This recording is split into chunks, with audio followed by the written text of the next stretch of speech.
محرم کے آغاز سے ہی بحث و مباحثہ کا آغاز بہت ہی ترش روی کا شکار ہو جاتا ہے۔ بہت سے سوالات جو اہل بیت سے عشق کرنے والوں کی دل آزاری کا باعث بنتے ہیں، ایسے لوگوں کی طرف سے کیے جاتے ہیں جو کہ خود کو اہل علم یا انسانیت کے پیروکار کہتے ہیں۔ انہی موضوعات میں سے سب سے اہم ہے یہ کہ کچھ لوگ کہتے ہیں کہ کربلا صرف اقتدار کی جنگ تھی۔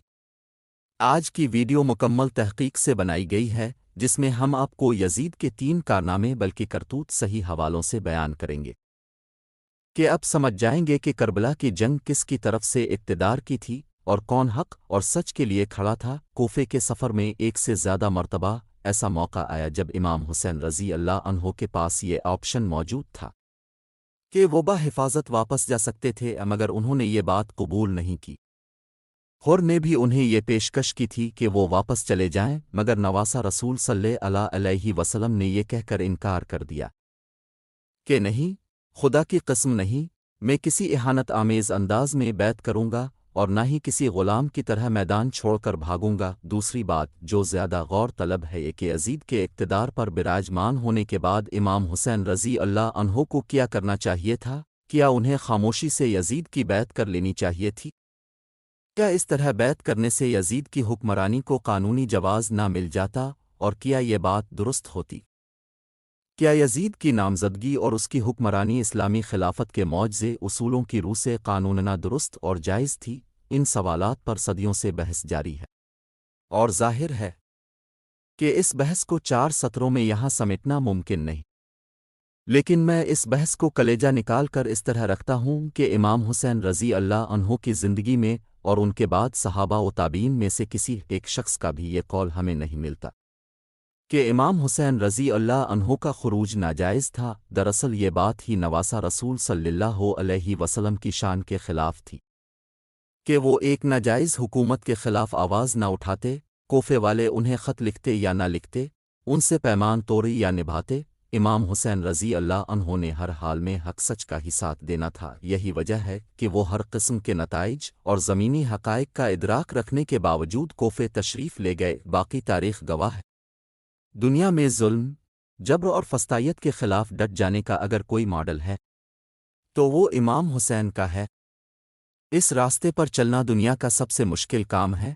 اس راستے میں بدترین دشمنوں سے واسطہ پڑتا ہے، ایسے دشمن کے جب پیاس لگے تو بلکتے ہوئے شیر خوار بچوں پر انہیں رحم نہ آئے، اور نہ قتل کرنے کے بعد لاشوں کی بے حرمتی پر کوئی ملال ہو۔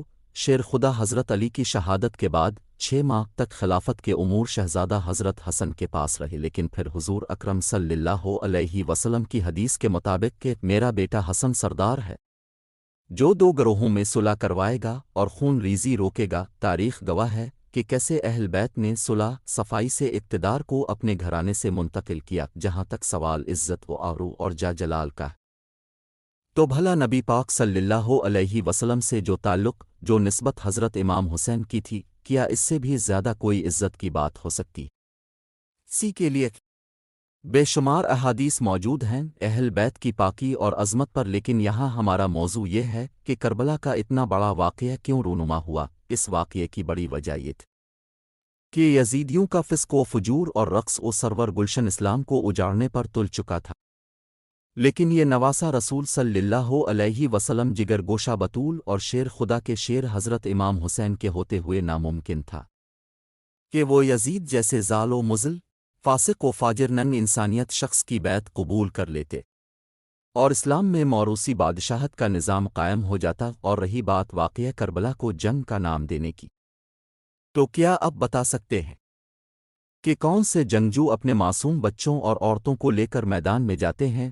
اصل میں انہوں نے عزیمت کا مظاہرہ کیا اور بے سرو سامانی کے باوجود فسق و فجور اور باطل کے سامنے ڈٹ گئے۔ ویسے تو یزید کے کرتوتوں سے تاریخ اسلام کے کئی صفحات سیاہ ہیں، لیکن ان میں سے 3 حد درجہ قابل مذمت اور اس کے لعین ہونے پر شاہد و عادل ہیں۔